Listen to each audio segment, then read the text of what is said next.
Mithila education में आप सभी का स्वागत है। आज हम लोग पढ़ेंगे लॉरेंस कोहलबर्ग की नैतिक विकास का सिद्धांत। इन्होंने कुल 11 कहानी दिया था, जिसमें सबसे प्रसिद्ध था हिंज नामक व्यक्ति का कहानी।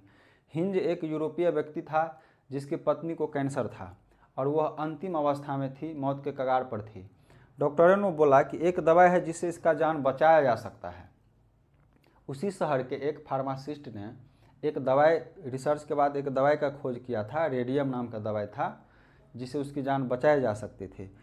हिंज उस दुकानदार के पास दवाई लेने जाता है। दुकानदार उस दवाई को बनाने में बहुत पैसा खर्च किया था, इसीलिए उन्होंने उस जितना खर्च हुआ था उसका 10 गुना पैसा डिमांड किया। हिंज बोला मैं तो गरीब हूँ, इतना पैसा नहीं है।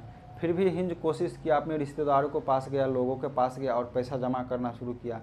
फिर भी जितना दवाई का कीमत था बस उसका आधा पैसा इकट्ठा कर पाया। उन्होंने दुकानदार से बोला मुझे दवाई दे दीजिए, आधा पैसा लीजिए और आधा बाद में ले लीजिएगा। लेकिन दुकानदार बोला मैं इसमें बहुत खर्च किया हूँ, मेहनत किया हूँ, रिसर्च किया हूँ, इसलिए मैं इससे पैसा कमाना चाहता हूँ। उसने दवाई नहीं दिया। बाद में हिंज क्या करता है तो दुकान को तोड़ के दवाई चुरा लेता है। अब इसके आधार पर यह कहानी सुना के फिर बच्चों से क्वेश्चन पूछा जाता है कोहलबर्ग के द्वारा, क्या ये करना सही है। तो किसी बच्चा का जवाब था नहीं, ये नहीं करना चाहिए क्योंकि चोरी करना गलत है, नैतिक रूप से सही नहीं है।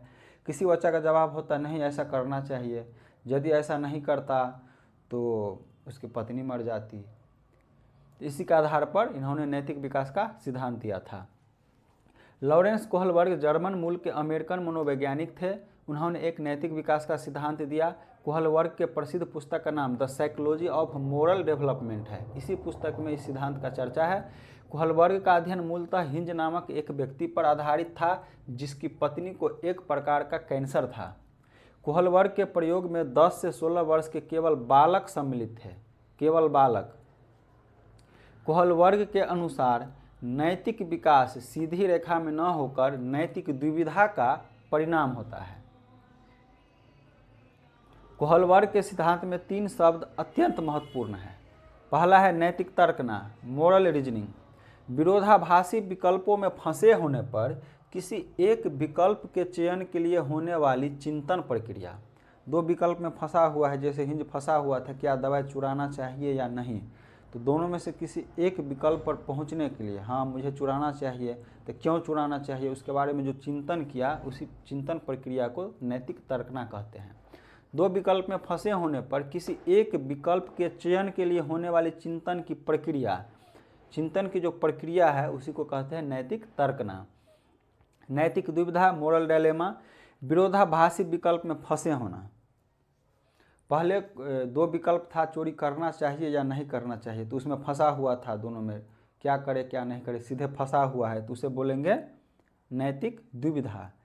कुछ सोच नहीं रहा, बस फंसा हुआ है, अब क्या करे, अब चुपचाप बैठ गया, तो उसको बोलते हैं नैतिक दुविधा। और फंसने के बाद उसके बाद फिर किसी एक विकल्प पर जाने के लिए चिंतन प्रक्रिया शुरू होती है, और वो चिंतन करने की जो प्रक्रिया है वो है नैतिक तर्कना।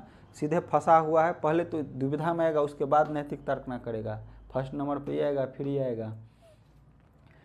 नैतिक व्यवहार या कार्यवाही, उस व्यवहार का चयन करना जो नैतिक रूप से सही है। फिर नैतिक दुविधा में पहले फंसा, उसके बाद नैतिक तर्कना किया और किसी एक विकल्प को चुन लिया। तो उस व्यवहार का चयन करना जो नैतिक रूप से सही है, जो उसे सही लगा सोचने के बाद उस व्यवहार का चयन किया, तो वह चयन करना जो है नैतिक व्यवहार या कार्यवाही कहलाता है। कोहलबर्ग ने नैतिक विकास के 3 स्तर दिए हैं तथा तीनों में 2-2 अवस्था स्टेज दिए हैं। स्तर कितना है 3, और फिर तीनों में 2-2 अवस्था है, तो अवस्था कितना हो गया 6। स्तर को लेवल बोलते हैं, अवस्था को स्टेज बोलते हैं। इसे चरण और इसे उपचरण भी बोल सकते हैं। 3 चरण है और 2-2, तीनों चरण में फिर 2-2 उपचरण है। कोहलबर्ग के सिद्धांत के 3 चरण है, 3 लेवल है, जिसमें से पहला लेवल देखते हैं। इसका विभिन्न नाम है, जैसे पूर्व नैतिक, पूर्व रूढ़िवादी, पूर्व परंपरावादी चरण, pre moral level, pre conventional level. ये 3 से 10 वर्ष के बच्चों के लिए है। 3 से 10 वर्ष के बच्चे इसके अंदर आते हैं। और फिर इस चरण के 2 उपचरण भी है, 2 स्टेज भी है। पहला है अहं केंद्रितता, यांत्रिक सापेक्ष नैतिकता। दूसरा है दंड एवं आज्ञा पालन। इसमें बच्चा के अंदर स्वार्थ का भावना रहता है, स्वार्थी बच्चा होता है और इसमें बच्चे पर माता पिता का नियंत्रण होता है। बच्चा तो एक ही है, उसी बच्चा के अंदर में स्वार्थ का भावना भी है और उसी बच्चा के ऊपर उसके माता पिता का नियंत्रण भी होता है। तो फिर स्वार्थी प्रवृत्ति में, बच्चा के अंदर जो स्वार्थ का प्रवृत्ति है उसमें और उसके ऊपर जो माता पिता का दबाव है, माता पिता का नियंत्रण है, दोनों में क्या होता है, दुविधा उत्पन्न होता है। कैसे होता है तो उसको एक बार देखते हैं। जैसे किसी घर में दो बच्चा है, एक बच्चा अपने पापा का चश्मा तोड़ देता है, दूसरा बच्चा उसे तोड़ते हुए देख लिया, तो वो बच्चा बोलता है, उसके अंदर स्वार्थ का प्रवृत्ति है, स्वार्थी प्रवृत्ति उसके अंदर जो है, उसके हिसाब से वो बच्चा उसे क्या बोलता है, तुमने पापा का चश्मा तोड़ा है, मुझे बिस्कुट दो, मैं नहीं बताऊंगा। तो क्या है यहाँ पर, स्वार्थ है कि मुझे बिस्कुट दो तो मैं नहीं बताऊंगा, उसके अंदर स्वार्थ का प्रवृत्ति हावी है। फिर कुछ देर के बाद उसके माता पिता घर आते हैं, बोलते हैं सही सही बताओ चश्मा किसने तोड़ा। फिर उस बच्चा पर माता पिता का नियंत्रण भी है, उसके अंदर ये भी भावना है, स्वार्थ का भी भावना है और उसके अंदर उसके ऊपर से माता पिता का नियंत्रण भी है, माता पिता से डरता भी है। तो फिर जो स्वार्थ की जो प्रवृत्ति है और जो माता पिता से जो डरता है, दोनों में क्या होता है, दुविधा उत्पन्न होता है। क्या करे, बताए या न बताए, बता देंगे तब तो मेरा नैतिकता गया, बता दिए मैं इसे बिस्कुट लिया हो, बता दिए तो फिर कैसे बता दूं, और नहीं बताऊंगा तो माता पिता मारेंगे, इससे भी डरता है। तो दुविधा में आता है, दोनों के बीच दुविधा में आता है। दुविधा में आने के बाद किसी एक निष्कर्ष पर पहुंचने के लिए चिंतन प्रक्रिया करता है, चिंतन करता है, जिसे नैतिक तर्कना कहते हैं, और फाइनली एक निष्कर्ष पर पहुंच जाता है कि मैं बता देता हूं, और बता देता है। तो फाइनली जो निष्कर्ष पर पहुंच गया, जो बता देना है, उस निष्कर्ष पर पहुंचना को नैतिक कार्यवाही कहते हैं। तो इस तरह से इस अवस्था में बालक के स्वार्थी प्रवृत्ति एवं माता पिता के नियंत्रण के बीच नैतिक दुविधा बनती है। बच्चा के अंदर जो स्वार्थ का प्रवृत्ति है उसके और माता पिता का जो उस पर नियंत्रण है उसके बीच क्या होता है, नैतिक दुविधा बनती है। इस अवस्था में नैतिकता का अभाव रहता है। स्वाभाविक है, 3 से 10 वर्ष के बच्चों में क्या नैतिकता होगा। तथा नैतिकता बाह्य कारकों से, यदि नैतिकता आती भी है तो बाह्य कारक, डर से। उसके अंदर ये नैतिकता नहीं था कि तोड़ दिया है तो मैं बता देता हूँ, नैतिक रूप से सही है बता देना। नैतिकता कैसे आया, डर से, कि यदि नहीं बताएंगे तो माता पिता मारेंगे, डांटेंगे। तो इसीलिए यहाँ पर नैतिकता यदि आती भी है तो बाह्य कारकों से आती है। अब इस पर आधारित क्वेश्चन आते हैं। तो क्वेश्चन क्या आते हैं, कोहल वर्ग की कौन सी अवस्था है जिसमें नैतिकता का अभाव होता है। यदि यहाँ से ऑप्शन रहेगा, चरण से ऑप्शन रहेगा, तीनों चरण, तो आसानी से इसको टिक कर देंगे। जैसे पूर्व नैतिक चरण दिया रहेगा, पूर्व नैतिक चरण को टिक कर देंगे। लेकिन यदि ऑप्शन यहाँ से नहीं रहे, इससे दे दे, उपचरण दे दे, ऑप्शन में उपचरण डाल दे, तब ये वाला ऑप्शन टिक करेंगे या ये करेंगे, तो इसमें ये वाला करना है, यहाँ टिक करना है, क्योंकि इसमें नैतिकता का बिल्कुल ही अभाव है। बस अपने स्वार्थ के लिए बच्चा जीता है, अपना स्वार्थ देखता है। उसके बाद दूसरा क्वेश्चन है, कोहल वर्ग की कौन सी अवस्था है जिसमें बालक की नैतिकता बाह्य कारकों से प्रभावित होती है। यदि यहाँ से ऑप्शन रहेगा तब तो यहाँ से ऑप्शन को आसानी से टिक कर सकते हैं। जैसे ये हुआ प्री कन्वेंशनल, एक होता है कन्वेंशनल, फिर होता है पोस्ट कन्वेंशनल। तो तीनों ऑप्शन में रहेगा तो आसानी से प्री कन्वेंशनल मार सकते हैं टिक, या पूर्व नैतिक है तो पूर्व नैतिक दे सकते हैं। लेकिन यदि यहाँ से ऑप्शन दिया रहे तो फिर यहाँ पर दंड या आज्ञा पालन, क्योंकि बाह्य कारक यहाँ माता पिता का नियंत्रण है, दंड है, तो यहीं से बाह्य कारक से प्रभावित होता है, तो दंड या आज्ञा पालन को टिक करेंगे। वैसे जनरली चरण से ही ऑप्शन रहता है। कोहल वर्ग की पहली अवस्था में बच्चों का नैतिक निर्णय किससे प्रभावित होगा। तो किससे प्रभावित हो, नैतिक निर्णय तो यहाँ रहता नहीं है, यदि आता भी है तो प्रभावित होता है बाह्य कारक से, दंड या आज्ञा पालन से। अब देखते हैं दूसरा चरण, नैतिक रूढ़िवादी या परंपरावादी चरण, मोरल या ट्रेडिशनल लेवल, कन्वेंशनल लेवल। यह 10 से 13 वर्ष के बच्चे इसके अंदर आते हैं। इसका 2 अवस्था है, पहला है अच्छा लड़का या अच्छी लड़की अवस्था, गुड बॉय या गुड गर्ल। दूसरा है कानून एवं व्यवस्था अवस्था, लॉ एंड ऑर्डर। इसमें जो बच्चे आते हैं इसके अंतर्गत, उसके अंदर वो कोई काम इसलिए करता है कि बड़ों की वाहवाही पाने के लिए, बोलेगा कितना अच्छा लड़का है, कितना अच्छा काम करता है, कितना ईमानदार है, झूठ नहीं बोलता है, तो बड़ों की वाहवाही पाने के लिए काम करता है। और इसमें जो बच्चे आते हैं वह कानून को जानने लगते हैं, कानून समझने लगते हैं, तो कानून एवं व्यवस्था को ध्यान में रखकर आत्मनिर्भर बनना चाहता है कि कानून को भी नहीं तोड़ेंगे, खुद से कोई काम कर लेंगे, आत्मनिर्भर बनेंगे।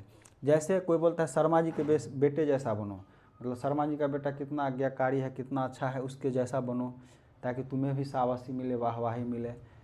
इसमें बोलता है मैं नकल नहीं करूँगा, जैसे मैं किसी का नकल नहीं करूँगा, कोई भी कुछ करे उसका नकल नहीं करूँगा, मैं अपना निर्णय खुद लूँगा, आत्मनिर्भर बनूँगा।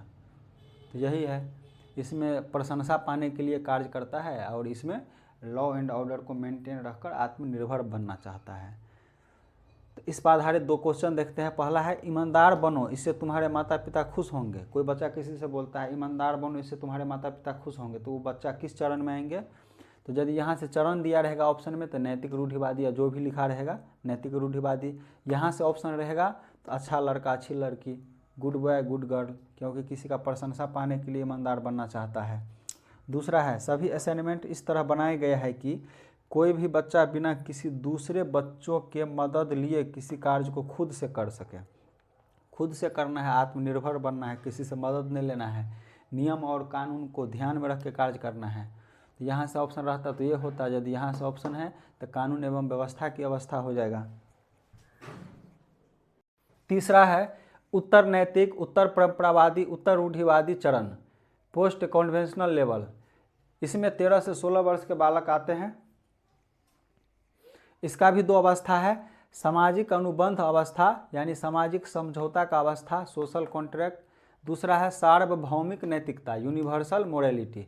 इसमें अपना अपना हित देखता है और इसमें परोपकार की भावना रहता है।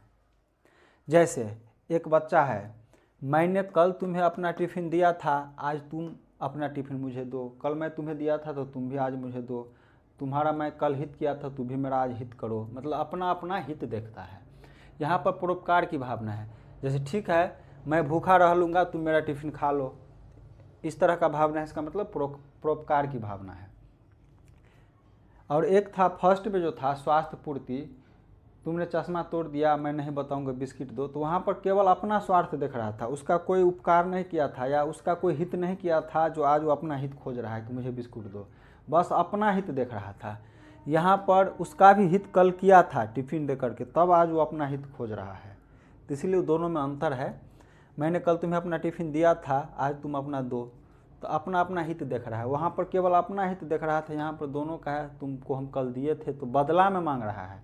वहाँ पर बदला में बिस्कुट नहीं मांगा जा रहा था, वहाँ में अपना हित देख रहा था। और इसमें परोपकार की भावना है। तो हर अवस्था में इसमें दुविधा उत्पन्न होती है। प्रथम में दुविधा था, चश्मा तोड़ दिया मैं इसे बिस्कुट लिया हो, बताऊँ या न बताऊँ, और माता पिता का दबाव है, दोनों में दुविधा था। सेकेंड वाला में दुविधा था, बोला था कि शर्मा जी के बेटे के जैसा बनो, और वो खुद सोच रहा था इस अवस्था में कानून लॉ एंड ऑर्डर में कि मैं अपना निर्णय खुद लूँगा, किसी का नकल नहीं करूँगा। तो उसमें दोनों में दुविधा उत्पन्न हो रहा था, क्या मैं शर्मा जी का बेटा बहुत अच्छा है, झूठ नहीं बोलता है, अच्छा काम करता है, ईमानदार है, तो मैं उसका नकल करके उसके जैसा बन जाऊँ, या अपना निर्णय खुद लूँ, आत्मनिर्भर बनूँ। तो दोनों में दुविधा उत्पन्न हो रहा था।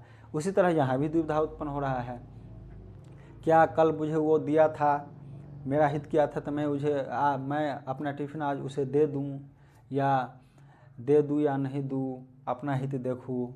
यहाँ पर सोचता है अच्छा ठीक है मैं अपना हित नहीं देखता हूँ, मैं भूखा रहूँगा, तुम खा लो, तुम्हारा परोपकार हो जाएगा। तो इस दोनों में क्या होता है, दुविधा उत्पन्न होता है।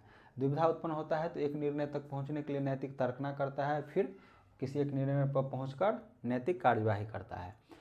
अब कुछ प्रमुख बिंदु देख लेते हैं। कोहलबर्ग ने अपने प्रयोग में सिर्फ बालकों को शामिल किया, उन्होंने महिला नैतिकता पर कुछ नहीं लिखा, यह उनकी आलोचना है। केवल बालकों पर किया, महिला के बारे में कुछ नहीं लिखा, इसलिए इसका आलोचना भी होता है।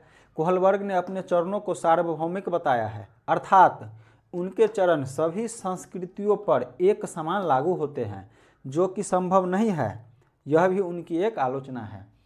कोई भी चीज़ प्रत्येक संस्कृति, प्रत्येक माहौल, प्रत्येक देश पर लागू नहीं हो सकता, प्रत्येक संस्कृति के लिए एक नहीं हो सकता। इन्होंने बताया सार्वभौमिक है, इसलिए यह भी एक आलोचना है। तीनों चरण का एक बार रिवीजन कर लेते हैं। पहला चरण था पूर्व परंपरावादी चरण 3 से 10 वर्ष, दूसरा था परंपरावादी चरण 10 से 13 वर्ष, तीसरा था उत्तर परंपरावादी चरण 13 से 16 वर्ष। पहला जो है पूर्व परंपरावादी चरण, उसमें बालक के तर्क व चिंतन का आधार बाहरी घटना होती है। इसी घटना के आधार पर सही गलत, अच्छा बुरा, उचित अनुचित का व्यवहार करता है। दूसरा जो है परंपरावादी चरण, इसमें बालक के तर्क व चिंतन का आधार समाज होता है। समाज के बारे में सोचकर, समाज को ध्यान में रखकर चिंतन या तर्क करता है। तीसरा है उत्तर परंपरावादी चरण, बालक के तर्क व चिंतन का आधार इसमें विवेक होता है, अपना बुद्धि, अपना विवेक होता है, अपने बुद्धि से, अपने हिसाब से सोचता है। पूर्व परंपरावादी के दो अवस्था है, अहं केंद्रिता और दंड एवं आज्ञा पालन। परंपरावादी के भी दो है, अच्छा लड़का अच्छी लड़की, कानून एवं व्यवस्था। और उत्तर परंपरावादी का भी दो है, सामाजिक अनुबंध और सार्वभौमिक नैतिकता। अहं केंद्रिता में क्या था, स्वार्थी बच्चा, जैसे तुम इसमें था कि चश्मा तोड़ दिया तो मैं नहीं बताऊंगा, तुम मुझे बिस्कुट दो, अपना स्वार्थ देख रहा था। इसमें है माता पिता के दबाव में था, माता पिता के डर से उन्होंने बता दिया, क्योंकि दोनों के बीच द्वंद्व था। इसमें भी दोनों के बीच द्विविधा उत्पन्न हुई थी, इसमें भी द्विविधा उत्पन्न हुई थी और इसमें भी दोनों के बीच द्विविधा उत्पन्न हुई थी। यह है अच्छा लड़की अच्छा लड़का, इसमें बड़ों की वाहवाही पाने के लिए कोई काम करता है बच्चा। यह है कानून एवं व्यवस्था, इसमें कानून और व्यवस्था को ध्यान में रखकर आत्मनिर्भर बनना चाहता है, सामाजिक व्यवस्था के प्रति सम्मान की भावना होती है। और इसमें है सामाजिक अनुबंध, मतलब अपना अपना हित देखता है। इसमें सार्वभौमिक परोपकार, मतलब दूसरे के परोपकार का भावना रहता है। यहाँ पर लॉ एंड ऑर्डर जो होता है, यहाँ पर इस अवस्था में बच्चा सही गलत का पता लगा लेता है, उसको पता चल जाता है कि सही क्या है और गलत क्या है। इस लेवल में जो बच्चा रहता है यहाँ पर, उसे ये पता चल जाता है कि क्या सही और क्या गलत है। इस लेवल में आने के बाद, सामाजिक अनुबंध में आने के बाद, उसे सही गलत के बारे में निर्णय भी लेने लगता है कि ये सही है तो ये करना है और ये गलत है तो ये नहीं करना है। यहाँ पर बस पता चलता है, यहाँ पर करने भी लगता है। और सार्वभौमिक नैतिकता परोपकार के समय जो आता है, तो उसमें सही गलत को बदल सकता है। यदि कोई चीज़ गलत है लेकिन इससे कुछ किसी का परोपकार हो रहा है तो गलत भी कर देंगे। यदि किसी सही चीज़ को भी बदल देने से किसी का परोपकार हो रहा है तो सही चीज़ को बदल देंगे। इस अवस्था में एकदम हाई लेवल पर आ जाता है, अपने बुद्धि और विवेक से काम करता है। तब इस पर आधारित कुछ क्वेश्चन देख लेते हैं, जिससे कि कंसेप्ट और भी अच्छा से क्लियर हो जाए। पहला क्वेश्चन, पूजा अपनी दोस्त को कहती है कि हमें कक्षा के नियमों का पालन करना चाहिए, वरना शिक्षिका हमें बाहर खेलने की अनुमति नहीं देगी। पूजा लॉरेंस कोहलबर्ग के नैतिक विकास के किस चरण में है? तो यहाँ पर क्या करें, नियमों का पालन करना चाहिए, आज्ञा का पालन करना चाहिए, नहीं तो शिक्षिका नहीं खेलने देगी। तो निश्चित ही हो जाएगा आज्ञा पालन एवं दंड अभिविन्यास। तो इसका आंसर होगा आज्ञा पालन एवं दंड अभिविन्यास, ऑप्शन नंबर 1, बाद बाकी ऑप्शन नहीं होगा। दूसरा क्वेश्चन, अमृत तर्क देता है कि हम कानूनों को बदल सकते हैं, कानूनों को बदल सकते हैं यदि वे समाज की आवश्यकताओं को पूरा नहीं करते हैं, लेकिन यह आपसी सहमति से लोकतांत्रिक प्रक्रिया के माध्यम से किया जाना चाहिए। लॉरेंस कोहलबर्ग के अनुसार अमृत नैतिक विकास तर्क की किस अवस्था में है? पहला ऑप्शन है अच्छा लड़का अच्छी लड़की अभिविन्यास, ये तो होगा नहीं, ये कट जाएगा। सामाजिक व्यवस्था अभिविन्यास, ये भी नहीं होगा, क्योंकि 3 स्तर होता है, तीसरा स्तर का जो 2 होता है उसी 2 में से कोई एक होगा। तो 2 में से एक है, एक सार्वभौमिक नैतिक सिद्धांत, दूसरा है सामाजिक, और इसमें से कौन सा होगा? यदि वो अकेले खुद बदल देता, अपना मन से बदल देता, तो होता सार्वभौमिक नैतिक सिद्धांत अभिविन्यास, सबसे लास्ट वाला। लेकिन इसमें कह रहा है बदल तो देना है, लेकिन आपसी सहमति से, लोकतांत्रिक तरीका से, समाज से समझौता करके, समाज के साथ मिल के, इसलिए इसका आंसर होगा सामाजिक अनुबंध अभिविन्यास, यानी कि सामाजिक समझौता अभिविन्यास, ऑप्शन नंबर 4। तीसरा क्वेश्चन है, एक बच्चा तर्क प्रस्तुत करता है कि हिंज को दवाई को नहीं चोरी करनी चाहिए, वह दवाई जो उसकी पत्नी की जान बचाने के लिए जरूरी है। कह रहा है कि हिंज को दवाई चोरी नहीं करनी चाहिए, क्योंकि यदि वह ऐसा करता है तो उसे पकड़ा जाएगा और जेल भेज दिया जाएगा, मतलब उसे पकड़ा जाएगा और जेल भेज दिया जाएगा। कोहलबर्ग के अनुसार वह बच्चा नैतिक समझ की किस अवस्था के अंतर्गत आता है? बच्चा कह रहा है उसे पकड़ा जाएगा, जेल भेज दिया गया, मतलब बच्चा क्यों कह रहा है कि उसे नहीं चोरी करनी चाहिए? दंड की डर से, जेल जाने की डर से, तो इसलिए दंड से डर रहा है, इसलिए इसका आंसर होगा दंड एवं आज्ञा पालन अभिविन्यास, ऑप्शन नंबर 2। बाद बाकी ऑप्शन है सामाजिक क्रम नियंत्रण अभिविन्यास, ये भी नहीं, सार्वभौमिक नैतिक यंत्र, ये सब नहीं होगा। इसका आंसर होगा दंड एवं आज्ञा पालन अभिविन्यास, option number 2। Question number 4, Karnail Singh कानूनी कार्यवाही तथा खर्चे के बावजूद आयकर नहीं देते। वे सोचते हैं कि वे एक भ्रष्ट सरकार को समर्थन नहीं दे सकते जो अनावश्यक बांधों के निर्माण पर लाखों रुपये खर्च करती है। वे संभवतः कोहल वर्ग के नैतिक विकास के किस अवस्था में है? तो यहाँ पर ऑप्शन में परंपरागत, पश परंपरागत, पूर्व परंपरागत, परापरंपरागत। परापरंपरागत नाम का कुछ होता नहीं है, ये गलत चीज़ है। तो 3 जो लेवल होता है, 3 चरण होता है, जिसमें पहला होता है पूर्व परंपरागत, दूसरा होता है परंपरागत, तीसरा होता है पश परंपरागत। तो यहाँ पर आंसर होगा तीसरा वाला, सबसे लास्ट वाला, क्योंकि कर्नैल सिंह कानून जानता है कि कानूनी रूप से हमें टैक्स देना चाहिए, आयकर नहीं देता है, फिर भी वो आयकर नहीं देता है, टैक्स नहीं देता है। क्यों नहीं देता है? क्योंकि वो अपना मन से कानून को बदल रहा है, खुद अकेले के दम पे अपने मन से बदल रहा है और नहीं दे रहा है। इसलिए इसमें पश परंपरागत जो सबसे लास्ट वाला होता है, उसमें 2 अवस्था होता है, उसमें भी जो सबसे लास्ट वाला है तो वो होगा। लेकिन यहाँ पर चरण ऑप्शन में दिया हुआ है तो इसका हो जाएगा पश परंपरागत। 5वां है, कोहल वर्ग के अनुसार सही और गलत के प्रश्न के बारे में निर्णय लेने में शामिल चिंतन प्रक्रिया को क्या कहा जाता है?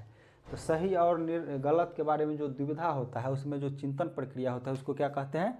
नैतिक तर्कना कहते हैं। तो इसका आंसर होगा 2, नैतिक तर्कना। नैतिक दुविधा तो होगा नहीं, सहयोग की नैतिकता होगा नहीं, नैतिक यथार्थवाद ये भी नहीं होगा। प्रश्न 6, एक शिक्षिका अपनी कक्षा से कहती है सभी प्रकार के प्रदत्त कार्यों यानी असाइनमेंट का निर्माण इस प्रकार किया गया है कि प्रत्येक विद्यार्थी अधिक प्रभावशाली ढंग से सीख सके, अतः सभी विद्यार्थी बिना किसी अन्य की सहायता से अपना कार्य पूर्ण करें। इस प्रकार असाइनमेंट बनाया गया है कि हर विद्यार्थी प्रभावशाली तरीके से सीख सके, इसीलिए कहा जाता है कि किसी के बिना सहायता लिए हर विद्यार्थी अपना कार्य पूर्ण करे, किसी से सहायता नहीं लेना है, आत्मनिर्भर बनना है। तो इसका पहला, दूसरा, तीसरा, चौथा ऑप्शन है औपचारिक चरण 4, पर औपचारिक चरण 5, पूर्व औपचारिक चरण 1, पूर्व औपचारिक चरण 2। इधर वाला देखते हैं। पहला में है कानून और व्यवस्था, दूसरा में है सामाजिक संविदा, तीसरा में दंड परिवर्तन, चौथा में व्यक्तित्व और विनिमय। विनिमय मतलब एक्सचेंज, तुम मुझे ये दो मैं तुम्हें ये दूंगा बदले में, तो ऐसा वाला तो है नहीं, दंड वाला भी है नहीं, सामाजिक से भी रिलेटेड है नहीं। कानून और व्यवस्था जो होता है उसी में, कानून और व्यवस्था में था मैं किसी का नकल क्यों करूं, मैं अपना आत्मनिर्भर बनूंगा, अपने मन से निर्णय लूँगा, तो इसलिए इसका आंसर हो जाएगा कानून और व्यवस्था।